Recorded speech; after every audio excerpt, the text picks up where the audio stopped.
Hello and welcome back to my channel. On this video, I'm going to talk about all of the books that I read in February of 2025. And let me say the month passed very quickly. I was able to read quite a bit, but not as much as I wanted to. There were several books I had left over on my list that I'm going to move into March, but let's talk about the books I was able to get to in the last month.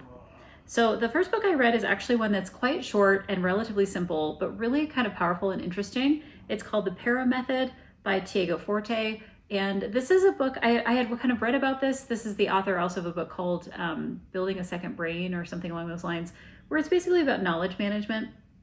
And the Para Method is basically a way of organizing your digital content. And it's very quick. I mean, it's a relatively kind of simple set of criteria that he's kind of talking through. But I won't necessarily apply it in my life, but I found it really interesting to read about and to see kind of how he was discussing it. The second book that I picked up is called Reverse the Search by Madeline Mann. This was my NetGalley book for the month, the advanced reader's copy that I was looking at. And it is about how to turn job seeking into job shopping. And what was kind of interesting about this book is a lot of the job search stuff I've looked at in the past is highly tied to like academia, because that's where I'm at and that's where I'm job searching. And this was a book that was more about people in general, like people in industry. And what was very clear reading this book is there's a lot of people who don't really know what jobs they want. And I thought that's really interesting, because I feel like once you have a job within higher education, you're somewhat kind of narrowed in terms of what you can do. Like there's only certain kinds of pathways and you have to have certain degrees and like experience to go in certain directions. And so this book was really talking about really trying to understand if you have come into like just open space of jobs and you're trying to figure out what direction to go, here's all these different tools and strategies for doing that, which I thought was really interesting. I work with a lot of coaching clients who are doing different kind of like career changes and transitions, and they're on the market. And so there were definitely some like interview tools and other kinds of things in here that I found really interesting. So I appreciated this book a lot. It also kind of expanded my view of people who are just looking for jobs outside of higher ed and academia, which is something I'm not super familiar with. I also read the second two books in the Prison Healer series by Lynette Noni. First book is called The Prison Healer, which I finished last month.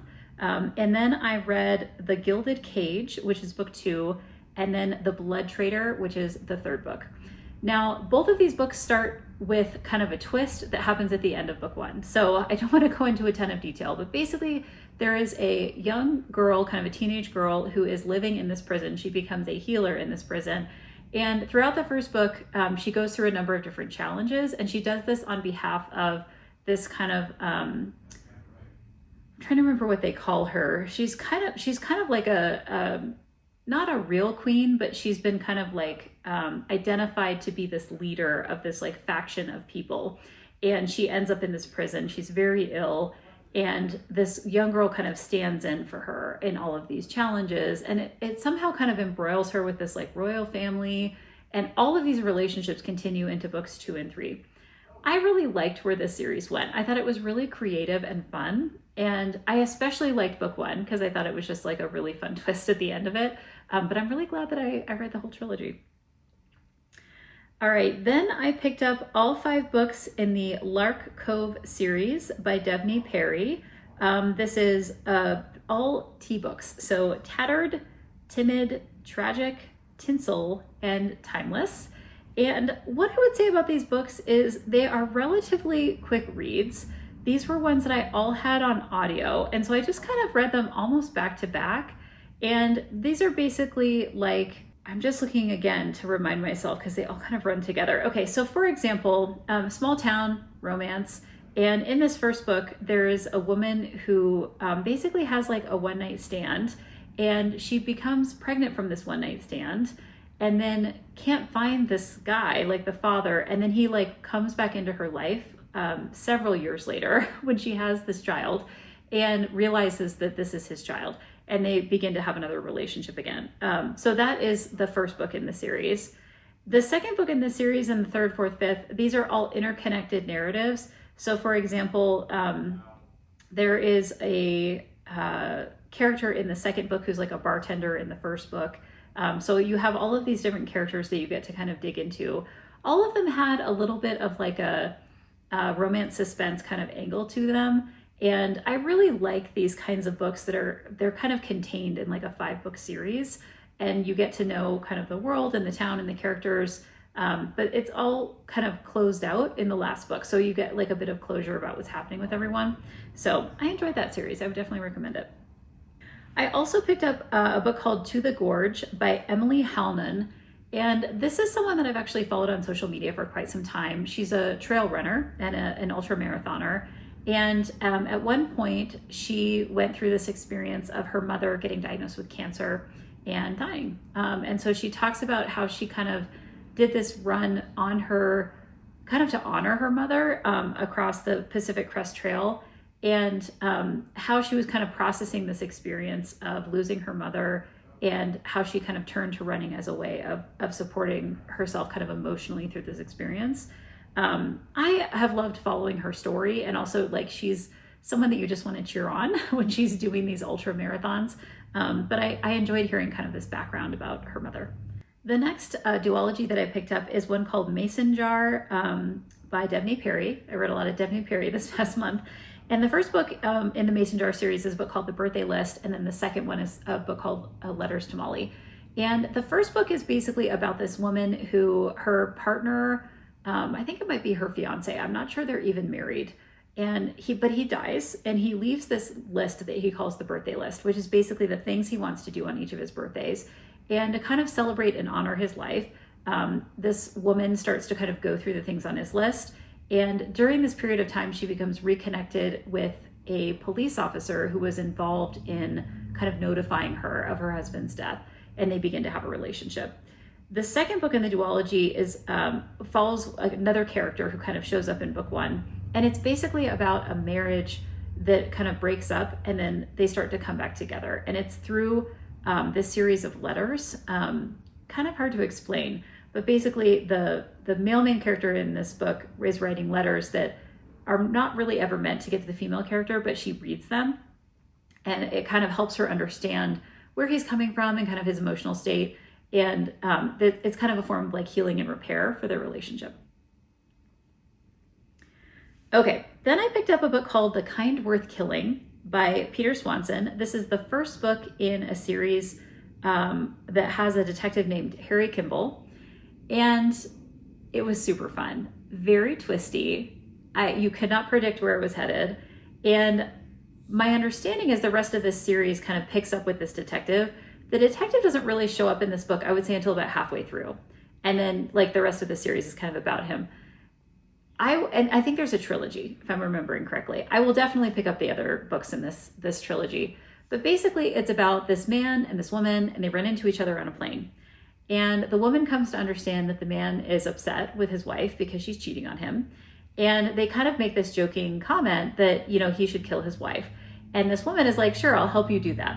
And so they start to have this kind of like relationship where she's kind of helping him to come up with this strategy of killing his wife. And then there's this like kind of third character who comes in from the side, and I can't give too much away here, but basically like everything starts to get kind of twisty from there.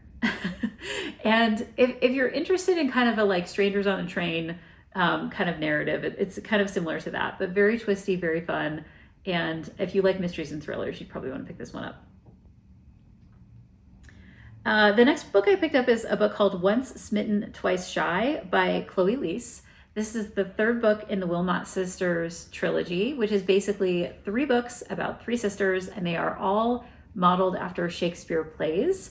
And I will say the first book in the series was probably my favorite, but I really liked this one too. And I thought that Chloe Leese does a great job of representing different forms of disability and kind of mental health in her books. And this particular one was also really great in terms of the Shakespeare layer that she brought in as well. Next up, I picked up a book called Slow Dance by Rainbow Rowell. And I've read other Rainbow Rowell books in the past, but this was one that is basically about teenagers who are very good friends, and they go their separate ways when they kind of go to their college years. One of them goes kind of into the military, and then the other one goes to college. And then they reconnect as adults at like a high school reunion kind of situation, or it's like a wedding, you know, of one of their high school friends. And they start to kind of carve out, you know, maybe having a relationship with each other. And it goes back and forth between their past as kind of teenagers into the present of them trying to kind of have this relationship. And I always appreciate a good romance that just acknowledges that people are kind of real and damaged, and like, you know, they have histories that they're bringing into their adult relationships. And so I thought this book did a really nice job with that. Next up, I picked up the latest romance from Rebecca Yarros called Variation. And this is the book she wrote in between the second and third books in her Empyreans. Is it Empyrean? The Fourth Wing series that she wrote. That's more of a fantasy series. And she's also very well known for writing romances. And so this was kind of, I think, like a palate cleanser for her in between writing this other series. And it's basically about this woman who is a dancer. She's a ballet dancer and she has an injury. And she goes back home basically because of this. And when she's home, she runs into an old flame. And they kind of pick up their relationship and have this very kind of embroiled situation with both of their families, because they realize that one of her siblings had a child that they didn't know about. And so there's kind of this like history that has to be kind of unearthed about what happened with that situation. Very solid in terms of plotting. And I really enjoyed that one. It wasn't, I don't think what I was expecting. It had a little bit more of like a literary fiction feel to it than I was anticipating. All right, then I picked up a book called The Children's Book by A.S. Byatt. And I should actually say I picked it up earlier in the month. It took me a while to get through this one. I think this book is about 700 pages. It's pretty lengthy. And it's basically about this, it spans, what it says is it spans the Victorian era through World War I. And it's this famous children's book author and all of these people that are kind of around her. And so there's this group of children that is kind of growing up throughout this period of time. And then there's also all of these themes around like childhood, art, family, history, and how that kind of interweaves. I mean, it's kind of hard to describe. It's like it's kind of a sprawling novel. And what I would say is if you like, you know, kind of like chunky literary fiction, like long books that you can just kind of like sink into, this would be a pretty good one. I would maybe recommend it more for like the fall. You know, that's often when I want to pick up books like this. But it's one of those books that has just all of these different elements to it. It's kind of literary, it has history, it has this kind of like family arc, you know, that's happening throughout the book. So I liked kind of sinking into it. I mean, it's fun to kind of read those books, and they can be very escapist. Okay, then I picked up a book called This is Strategy by Seth Godin. I had heard mixed reviews about this book. It is nonfiction. It's basically a series of essays that he's written. Seth Godin is very well known for kind of like marketing strategy, business strategy. And in this book, the thing that I think people probably are not responding well to is it's not as quick of a read as you might think. He writes these like very bloggy style posts that are not very long. Like each one is maybe like a page to a page and a half. And there's like 250 of them that are making up this book. Maybe a little bit more. Maybe there's like 300. And with each of these style posts, he actually is saying something quite deep. So if you're reading each one and kind of processing it and like thinking about what he's saying about strategy and like the metaphor that he's creating, or like these other things that he's kind of layering in, I actually think you could take away quite a bit from this book. But if you're reading it just to kind of like read it and it's feeling very surface level and you're just kind of trying to get through it, you're not probably going to take away what's intended. So I do think it's one of those books you have to kind of read at a deeper level of like, what is he trying to say over the course of all of these different kind of mini essays about strategy and how it works. And there were several things that I felt like I took away from this, but I did have to kind of pay attention to what he was trying to do. And that might be something that kind of turns people off.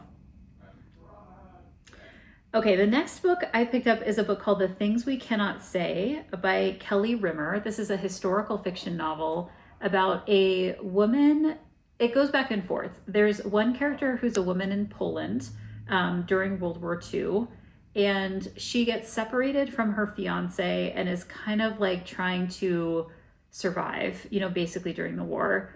And then the second set of characters is in present day, and it's her granddaughter who has a couple of kids and is kind of now taking care of this grandmother character from Poland who is in the hospital. And the grandmother from Poland is saying, I need you to go to Poland to like find out some information about something that's happened there. And the granddaughter doesn't fully understand what she needs, but she's like, okay, I'll go to Poland. I'll try to like track some things down. So it goes kind of back and forth in time, where it's the actual story of this woman in Poland surviving the war, and then her granddaughter who's like going to Poland and trying to figure out what has happened. I really liked it. I thought it was really fun. I mean, as fun as a World War II narrative can be. The fun part to me was going back and forth in time. I really like books that do that. And I feel like the authors that do that are really good at their craft, because they're kind of planting little clues in each of the timelines that kind of connect back and forth to each other. And I really enjoy that. The next book that I picked up is one that a ton of people have been talking about and they love. It's called The Favorites by Lane Fargo. And I read Lane Fargo, I think maybe just last month. She had this book on this academic professor, a woman who's a serial killer and kills like basically students on campus that are accused of like sexual assault, basically. And so I didn't really know what to expect with this book, but everybody was talking about it. So I picked it up. I did listen to it on audio, which some people have said the audio is kind of hard for them, but I really liked the audio. It's basically a story of two figure skaters that are partnered to each other, and they grow up together. Like they've known each other since they were kids, and they start to compete in these like figure skating competitions going all the way up to the Olympics. And it has kind of this toxic romance element to it. But the thing that is really cool about this book is it pulls in all of these different perspectives. And the audiobook is a full cast audiobook where it's like commentators on the Olympics, and it's like other skaters talking about these two people. And it's kind of almost like a documentary that's like describing what happened, over the course of these two people's careers. And the ending is also very satisfying. It kind of brings a lot of things together. There are a couple of moments that are just, you can see what's coming, and you're like kind of watching a train crash like coming, and there's nothing you can do to stop it. But it all kind of works out in the end. I'll just say that.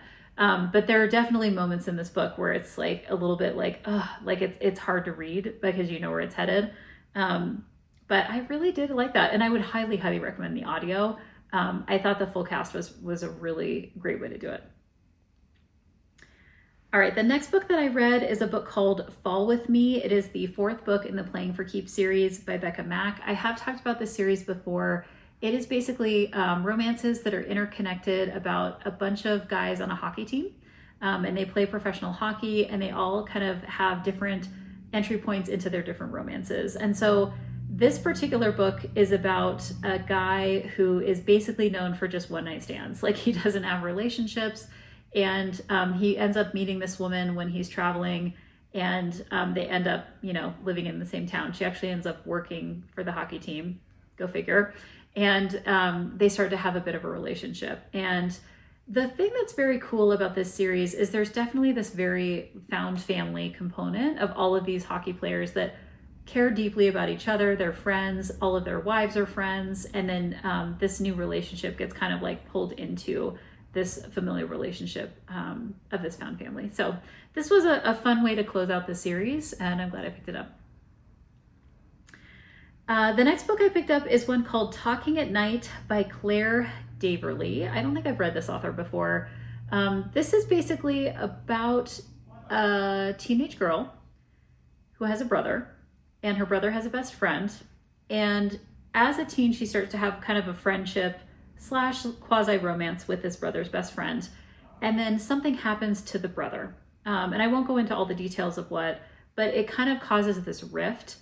But then they keep coming in and out of each other's lives as adults, and they kind of go away from each other, and then they come back.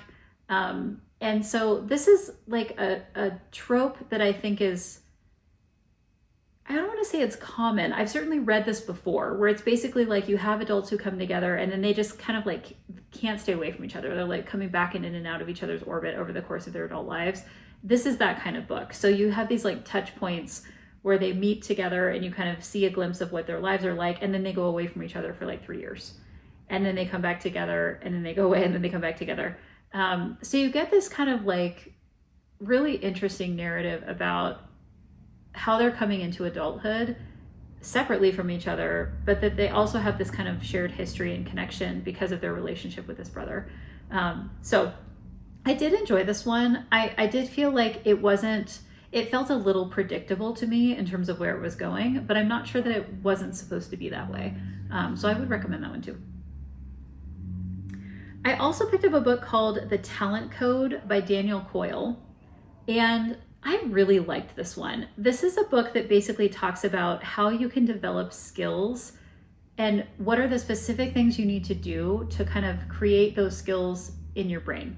And so one of the things it talks about is kind of like how you do practice and the kinds of repetition you should build into your practice for it to be the most effective to create these skills in your life.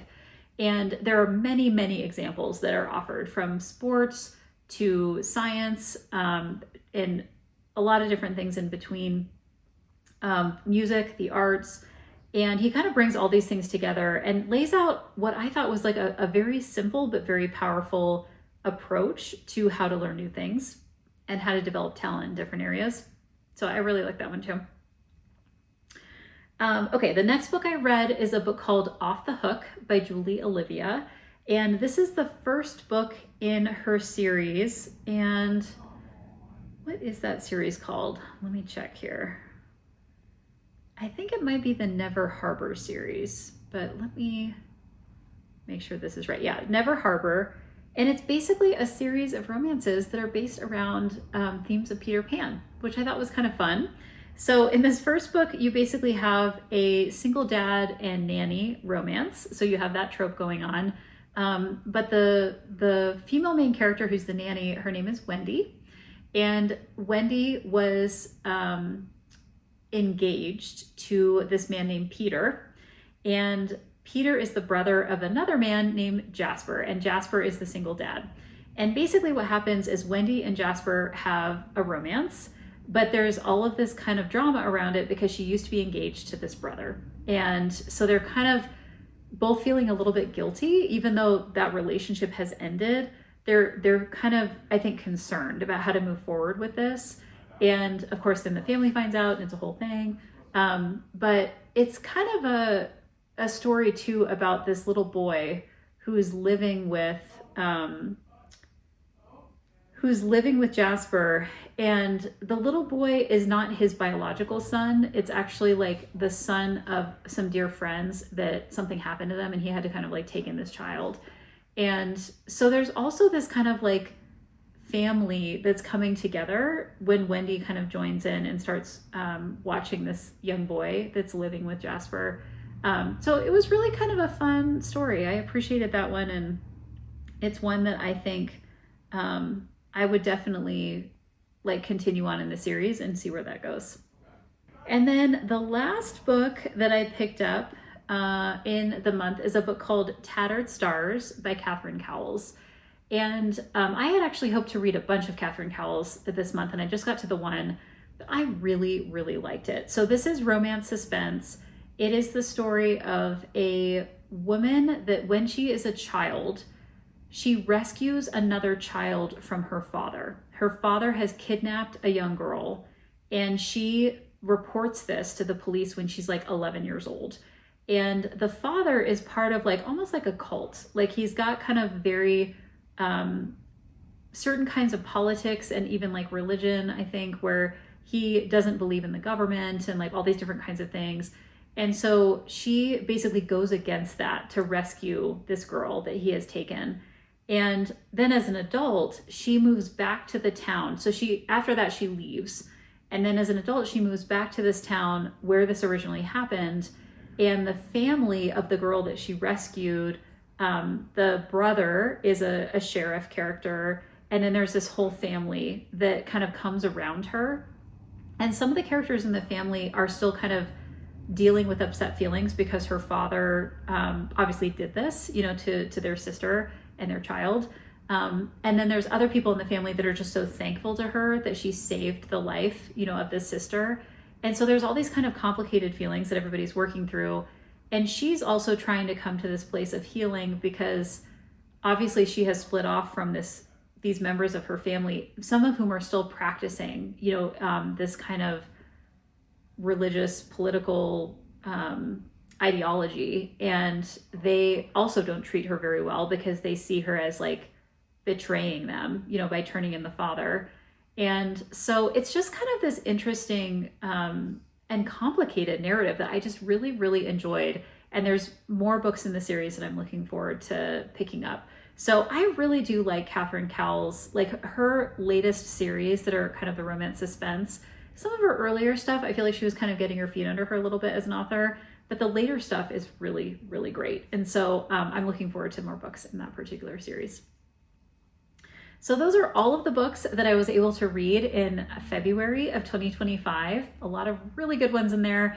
And I hope you'll stick around and look at my March TBR video to see all the books I'm hoping to read in the next month. And until then, happy reading.